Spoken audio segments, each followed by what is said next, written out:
निश्चल प्रेम। एक गांव में एक सास और बहू रहती थी।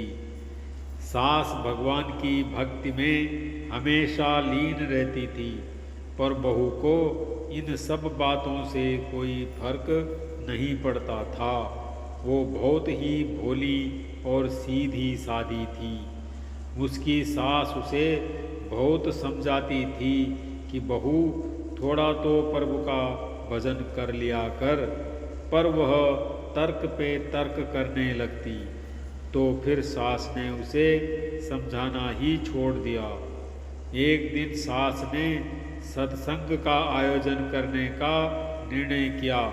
फिर उसने सोचा, अगर बहू घर पर रही तो कुछ भी अच्छे से नहीं हो पाएगा। तो उसने एक तरकीब निकाली।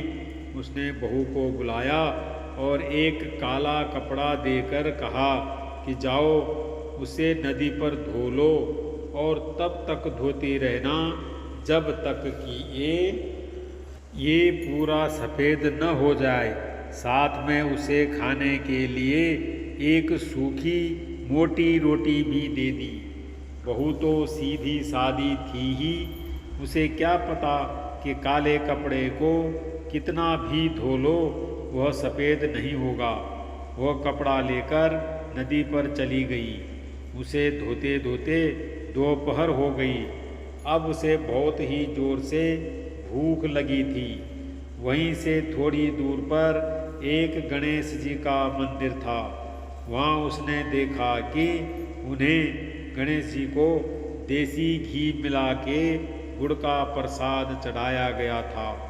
बहू ने देखा कि उसकी सास ने तो उसे सूखी रोटी ही दी है, अब वह उसे कैसे खाए। तो उसने गणेश जी को लगे भोग का गुड़ उठाया और खाने लगी। ज्यों ही उसने वो भोग उठाया, गणेश जी नाक पर उंगली रखकर मुंह फेर कर बैठ गए। जब सुबह पंडित जी आए और गणेश जी को भोग लगाने लगे तो देखते हैं कि प्रभु तो मुंह फेर कर बैठे हैं। अब तो ये बात राजा तक पहुंच गई। धीरे धीरे पूरे राज्य में यह खबर जंगल की आग की तरह फैल गई कि गणेश जी नाक पर उंगली रखकर और मुंह फेर कर बैठ गए हैं। राजा भी बहुत चिंतित हो गए कि अगर प्रभु ने भोग नहीं लिया तो पूरा राज्य नष्ट हो जाएगा। ये कैसी विपदा आन पड़ी है, अब इससे हमें कौन बचाएगा। उन्होंने पूरे राज्य में घोषणा करवा दी कि जो भी गणेश जी को मना लेगा, उनकी नाक पर से उंगली हटवा देगा, उसे वह अपना आधा राज्य दे देंगे। सब लोग पूजा पाठ करने लगे, पर गणेश जैसे के तैसे बैठे रहे। जब यह खबर बहू ने सुनी तो वह गुस्से से उस मंदिर में आई और साथ में एक डंडा भी लेकर आई।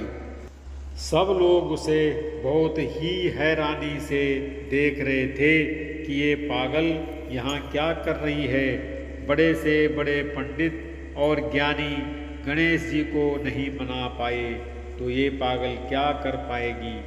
उसकी सास भी सोचने लगी कि उसकी बहू पागल हो गई है। अब उसकी बहू ने वो डंडा उठाया और गणेश जी की तरफ तान दिया। सब लोग आश्चर्यचकित होकर देख रहे थे। अरे ये क्या अनर्थ कर रही है। बहू बोली, रोज रोज घी वाला गुड़ तो आप ही न खाते हो, इसीलिए आपका मन बहुत बढ़ गया है। एक दिन मैंने आपका घी वाला गुड़ खा लिया तो क्या हो गया। अब हाथ हटाकर सीधे होते हो कि नहीं, या उठाऊं डंडा। जो ही बहू ने ऐसा कहा, गणेश जी तुरंत ही सीधे होकर बैठ गए। भगवान उसके निश्चल प्रेम को देखकर प्रसन्न हो गए और उसे अपनी भक्ति का वरदान दिया।